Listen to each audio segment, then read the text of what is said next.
अभी कुछ टाइम पहले एक सीरीज़ रिलीज़ हुई है, इसका नाम है साइलो और ये बेस्ड एक बहुत ही फेमस बुक के ऊपर, द वुल। इसका फर्स्ट सीज़न अभी रनिंग में चल रहा है, मतलब अभी फर्स्ट और सेकंड दो ही एपिसोड आए हैं, इसलिए मैं इसके दोनों एपिसोड को एक्सप्लेन करने जा रहा हूँ। बट एक छोटी सी रिक्वेस्ट है, अगर वीडियो में कुछ भी अच्छा लगे तो यार वीडियो को लाइक कर देना, और अगर वीडियो को लाइक नहीं करोगे तो वीडियो आगे नहीं बढ़ेगी। खैर तो सीधे आते हैं वीडियो पे। So let start and welcome to series verse. Starting में अपने को बताया जाता है कि फ्यूचर में बाहर का इन्वायरमेंट पूरी तरह से खत्म हो चुका होता है, इसलिए लोग साइलो में रहते हैं और जो भी साइलो के बाहर जाता है उसकी मौत हो जाती है, और इसलिए इन्हें जिंदा रहने के लिए साइलो के अंदर ही रहना होता है। बट साइलो को किसने बनाया, क्यों बनाया, इस बारे में किसी को पता नहीं होता, किसी को इसकी हिस्ट्री नहीं पता होती। और जो साइलो को चला रहा होता है उन्हें बोला जाता है जुडिशियल, और इनके कुछ अजीब से रूल होते हैं, जैसे यहाँ कोई अपनी मर्जी से बच्चा पैदा नहीं कर सकता, उन्हें जुडिशियल से परमिशन लेनी होगी, और अगर किसी ने अपने मुंह से एक बार बोल दिया कि उसे साइलो से बाहर जाना है तो उसे बाहर भेज दिया जाएगा और फिर उसे वापस नहीं लिया जाएगा। खैर तो सबसे पहले अपने को शेरिफ हॉल्स्टन को दिखाया जाता है, और शेरिफ अपने ऑफिस में एक नोट तैयार करता है अपने दोस्त के लिए, उसका नाम होता है डेप्यूटी मांस, और शेरिफ अपने शेरिफ वाला बैज भी उसी नोट में रख देता है और फिर अपने आप को जेल में बंद कर देता है और खड़ा होकर बाहर अपनी वाइफ एलिसन की बॉडी को देखता है, जिसकी मौत बाहर जाने की वजह से 3 साल पहले हो चुकी है। और अब शेरिफ ने मन बना लिया था कि उसे भी बाहर जाना है। मांस शेरिफ को अंदर देख समझ जाता है कि शेरिफ बाहर जाना चाहता है, और मांस उसे समझाने की कोशिश करता है, बट शेरिफ ने अपना मन बना लिया था और वो मांस को बोल देता है कि वो साइलो से बाहर जाना चाहता है, और अब मांस कुछ नहीं कर सकता था। जिसके बाद अपने को 3 साल पहले की स्टोरी दिखाई जाती है, और यहाँ अपने को हॉल्स्टन और उसकी वाइफ एलिसन को दिखाते हैं। दोनों ने जुडिशियल से बच्चा पैदा करने के लिए परमिशन मांगी थी और उन्हें परमिशन मिल जाती है, और इनके पास लगभग 1 साल का वक्त होता है बच्चा पैदा करने के लिए। हालांकि ये दोनों 2 बार पहले भी ट्राई कर चुके हैं, बट कोई फायदा नहीं हुआ था। बट इस बार एलिसन आखिरी बार ट्राई करना चाहती है। सबसे पहले एलिसन डॉक्टर से मिलती है और अपना बर्थ कंट्रोल निकलवा देती है। देन दोनों अपने घर आते हैं और इंटीमेट होते हैं। खैर तो एलिसन का बॉस एलिसन से मिलने आता है। एलिसन ने हाल ही में एक आर्टिकल अपलोड किया होता है जिसमें उसने बताया था किसी भी डिलीट किए गए डेटा को कैसे रिकवर किया जा सकता है। एलिसन लोगों की मदद करना चाहती थी, इसलिए उसने ये आर्टिकल लिखा था, बट एलिसन ने इसकी परमिशन नहीं ली थी, और साइलो का रूल के हिसाब से ये इनलीगल होता है, इसलिए बर्नार्ड ने उस आर्टिकल को डिलीट कर दिया है। एलिसन को ये चीज़ थोड़ी अजीब लगती है। एलिसन उन लोगों में से होती है जो हमेशा क्वेश्चन करती है, और उसे साइलो को चलाने वाली जुडिशियल के काम करने के तरीके को लेकर डाउट होता है। जुडिशियल कभी इन्हें इनके हिस्ट्री के बारे में नहीं बताती, और ना ही ये लोग कोई पुरानी चीज़ें रख सकते हैं, नहीं तो इन्हें जेल में डाल दिया जाएगा। 140 साल पहले साइलो को रिबल से आज़ादी मिली थी, लेकिन जुडिशियल ने उन्हें उनके बारे में कभी कुछ नहीं बताया, और वो लोग हर डेटा को कुछ ही सालों में डिलीट कर देते हैं।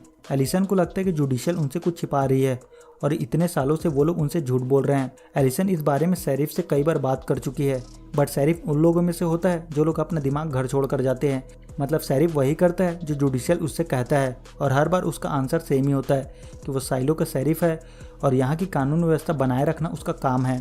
खैर तो 6 महीने बीत जाते हैं और एलिसन अब भी प्रेग्नेंट नहीं होती, तो सोफी एलिसन से मिलती है और उसे बताती है कि जुडिशियल हमेशा उन पर नज़र रखती है और वो उन जैसी औरतों को कभी भी मां नहीं बनने देना चाहती। सोफी एलिसन को ये सब बताती है क्योंकि उसके मन में भी जुडिशियल को लेकर डाउट होता है। सोफी ने भी मां बनने की कोशिश की थी और परमिशन देने के बावजूद जुडिशियल ने ये होने नहीं दिया। आगे एलिसन को उसके फ्रेंड का लेटर मिलता है और इसका नाम होता है जॉर्ज। जॉर्ज को एक प्रोग्राम के लिए एलिसन की हेल्प चाहिए होती है, एलिसन आकर जॉर्ज से मिलती है। जॉर्ज ने एलिसन का चीज़ों को रिकवर करने वाला आर्टिकल पढ़ा था और उसे पता था कि ये डिलीट हो जाएगा, इसलिए उसने ये प्रिंट करा के रखा था। जॉर्ज को एक हार्ड ड्राइव मिला होता है और उसे लगता है ये 140 साल पुराना है, बट उस हार्ड ड्राइव को वो एक्सेस नहीं कर पा रहा होता, इसलिए उसे इसमें एलिसन की मदद चाहिए। एलिसन किसी तरह उस हार्ड ड्राइव को एक्सेस कर लेती है और उसमें साइलो की पूरी जानकारी होती है। जॉर्ज उस फाइल को देखता है और उस पूरे साइलो को स्टडी करता है, और जॉर्ज को साइलो के नीचे एक टनल के बारे में पता चलता है। एलिसन पहले तो उस फाइल को देखकर डर जाती है क्योंकि ये इनलीगल होता है और इसके लिए उन्हें जेल में डाल दिया जाएगा, और वो वहाँ से चली जाती है।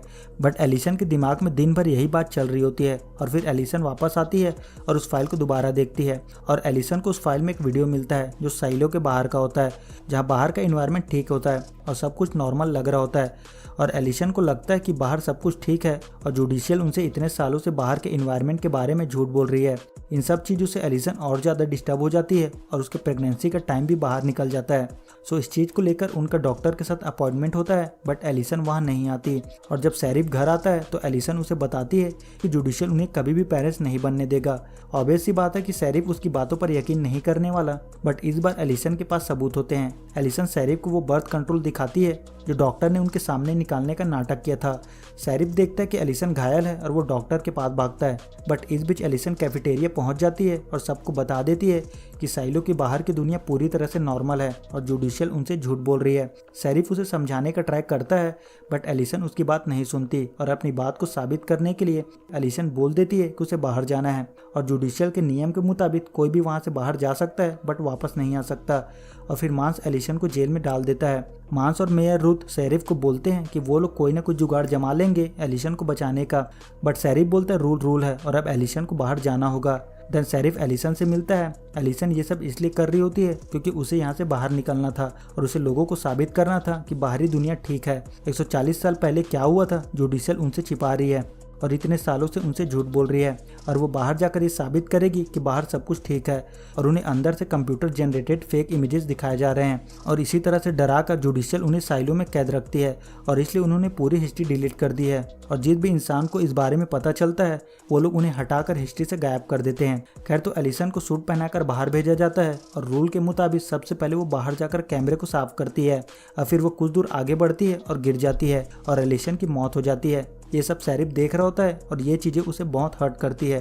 जिसके बाद अपने को 2 साल बाद का सीन दिखाया जाता है जहाँ शेरिफ को पता चलता है कि 120 माले से गिरने की वजह से जॉर्ज की मौत हो चुकी है और इन्हें मौत की वजह नहीं पता क्योंकि उसे किसी ने गिरते हुए नहीं देखा और जॉर्ज की बॉडी पर कोई हाथापाई के निशान भी नहीं है। बट डॉक्टर हैंक बताते हैं कि वहाँ रहने वाले एक इंजीनियर का मानना है कि उसका मर्डर हुआ है। सो शेरिफ उस लड़की से मिलने पहुंचता है और इसका नाम होता है जूलियट। जूलियट जॉर्ज की गर्लफ्रेंड होती है, बट अभी इस बारे में किसी को पता नहीं होता और इसके पीछे का रीज़न ये होता है कि जॉर्ज साइलो के बारे में इंफॉर्मेशन इकट्ठा कर रहा होता है और वो चाहता था कि अगर फ्यूचर में वो पकड़ा गया तो जूलियट सेफ रहे। खैर, तो कहानी प्रेजेंट टाइम में आती है जहाँ शेरिफ को लग रहा होता है कि एलिसन सच बोल रही थी और उसे उसकी बात सुननी चाहिए थी। और अब शेरिफ बाहर जाकर ये कंफर्म करना चाहता है कि बाहर जो बॉडी पड़ी हुई है वो एलिसन की है। जिसके बाद शेरिफ बाहर जाता है और सबसे पहले वो कैमरे को साफ करता है और फिर वो आगे बढ़ता है और अपना हेलमेट निकाल देता है और फिर शेरिफ की भी तबीयत खराब होती है और उसकी भी मौत हो जाती है। आगे मांस को शेरिफ का लिखा हुआ एक लेटर मिलता है जिसमें शेरिफ ने उसे उसके बाद शेरिफ बनने के लिए बोला था, बट मांस शेरिफ नहीं बनना चाहता था और वो इस बारे में रूथ को बताता है। लेकिन रूथ बोलती है कि वो इस चीज़ के लिए सबसे काबिल है क्योंकि शेरिफ को उनके कई राज छिपाने होते हैं और वो किसी और पर ट्रस्ट नहीं कर सकती। अदर हैंड जूलियट एक लेडी से मिलने आती है और इसका नाम होता है मार्था और ये एक टैटू आर्टिस्ट होती है। जूलियट काफ़ी टेंशन में लग रही होती है और मार्था जूलियट से इस बारे में पूछती है और जूलियट मार्था को सारी बात बताती है। सो बेसिकली हुआ ये था कि जॉर्ज की मौत के एक दिन पहले जॉर्ज जूलियट से मिलने आता है और वो उसे कुछ बताना चाहता था, बट वहाँ गार्ड्स होते हैं इसलिए जॉर्ज बोलता है कि वो उससे उसके घर आकर बात करेगा। बट जॉर्ज जूलियट के घर नहीं आता और जब जूलियट जॉर्ज के घर पहुँचती है तो वहाँ कोई नहीं होता। जूलियट को जॉर्ज के घर से एक डिवाइस और एक लेटर मिलता है और जब जूलियट अपने काम में वापस आती है तो उसे पता चलता है कि जॉर्ज की मौत हो चुकी है और उसने सुसाइड किया है। बट जूलियट को लगता है कि जॉर्ज का मर्डर हुआ है और वो इस बारे में डॉक्टर हैंक से भी बात करती है, बट जूलियट के पास कोई प्रूफ नहीं होता और उसे नहीं पता होता कि ये सब किसने और क्यों किया। बस उसे इतना पता होता है कि वो सुसाइड नहीं कर सकता। सो डॉक्टर हैंक शेरिफ को जूलियट के पास लेकर आता है और जूलियट शेरिफ को बोलती है कि जॉर्ज सुसाइड नहीं कर सकता। शेरिफ को जूलियट की बात पर यकीन नहीं होता, बट उसे पता चल जाता है कि जूलियट जॉर्ज की गर्लफ्रेंड है क्योंकि जो घड़ी जॉर्ज ने पहले पहनी हुई थी वही घड़ी जूलियट ने पहनी हुई है और शेरिफ को लगता है कि जूलियट को कुछ पता है। सो शेरिफ जूलियट को ये दिखाता है कि उसे उसकी बातों पर यकीन है और शेरिफ जूलियट को उसे सारी बात बताने के लिए बोलता है। सो जूलियट शेरिफ को डिवाइस और लेटर दिखाती है। वो डिवाइस क्या है जूलियट को नहीं पता होता और उस लेटर में लिखा होता है कि उस डिवाइस को उसने पहली बार कहाँ देखा था, बट ये लेटर का आधा हिस्सा होता है और आधा हिस्सा कहाँ ये जूलियट को नहीं पता। जिसके बाद जूलियट शेरिफ को साइलो के नीचे एक टनल के अंदर लेकर आती है और ये वही टनल होता है जिसके बारे में जॉर्ज को हार्ड ड्राइव से पता चला था। और जब शेरिफ उस टनल के अंदर पहुंचता है तो उसे वहाँ एक बहुत बड़ा जाइंट मशीन दिखाई देता है जो ज़मीन खोदने की मशीन होती है और ये शायद तब से थी जब साइलो के लिए ज़मीन खोदी जा रही थी और शायद वो लोग इसे बाहर नहीं निकाल पाए होंगे इसलिए उन्होंने इसे यहीं छोड़ दिया और इसे बंद कर दिया। और जॉर्ज इसी मशीन के बारे में पता लगा रहा था। जूलियट बताती कि उस डिवाइस को पहली बार उसने यही देखा था। तभी जूलियट को वहाँ एक वायर मिलता है और जब वो उस वायर को खींचती है तो उसे एक बैग मिलता है जिसमें उसे वही हार्ड ड्राइव और कुछ पेपर्स मिलते हैं और उन पेपर्स में वही आर्टिकल होता है जो एलिसन ने लिखा था, मतलब डिलीट करने के बाद डेटा को रिकवर कैसे किया जाए। और उसे देखकर शेरिफ एलिसन की हैंडराइटिंग पहचान जाता है। जूलियट समझ जाती है कि शेरिफ जॉर्ज को पहले से जानता है और उसने अपनी वाइफ के बारे में पता करने के लिए उससे झूठ बोला। शेरिफ जूलियट से पूछता है कि उसे क्यों लगता है कि जॉर्ज का मर्डर हुआ है। जूलियट बताती कि वो साइलो के कई सीक्रेट खोलने वाला था और एलिसन सही थी, साइलो उनसे बहुत कुछ छिपा रहा है और अगर वो अपनी वाइफ की बात सुन लेता तो आज वो जिंदा होती।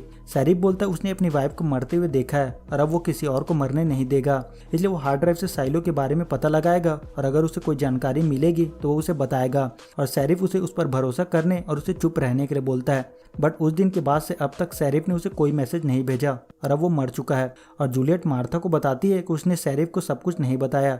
जब उसने शेरिफ को लेटर दिया था तो वो उसका एक हिस्सा था और दूसरा हिस्सा उसके पास है और उसमें लिखा होता है कि जिस चीज को वो ढूंढ रहा था वो उसे मिल गया है। मार्था जूलियट से उस चीज के बारे में पूछती है बट जूलियट उसे कुछ नहीं बताती और बोलती कि वो यहाँ से निकलना चाहती है। अदर हैंड मांस रूथ को पॉल नाम के एक डेप्यूटी को शेरिफ बनाने के लिए बोलता है बट रूथ को उस पर भरोसा नहीं होता और तब मांस रूथ को बताता है कि शेरिफ ने उसके लिए नोट छोड़ा था कि अगर वो शेरिफ बनने से मना करता है तो वो जूलियट को शेरिफ बना दे और मांस रूथ को शेरिफ की बात पर भरोसा करने के लिए बोलता है। जिसका बाद अपने को दिखाया जाता है कि जूलियट फिर से टनल में जाती है और उसे याद होता है कि जॉर्ज ने उसे एक दरवाजे के बारे में बताया था जो जॉर्ज को लगता था कि वो पानी के नीचे है और फिर जूलियट रस्सी बांधकर नीचे उतरती है बट उसका टॉर्च पानी में गिर जाता है और वो उसी जगह पर लटक जाती है और एपिसोड 2 यहाँ से खत्म हो जाता है। सो इसी के साथ इस वीडियो में इतना ही। सो आई होप वीडियो आपको पसंद आया होगा। सो वीडियो को लाइक कर देना और आगे के एपिसोड देखने के लिए चैनल को सब्सक्राइब कर देना। तो वीडियो को यहीं रैप अप करते हैं, मिलते हैं अगले वीडियो में, तब तक के लिए गुड बाय।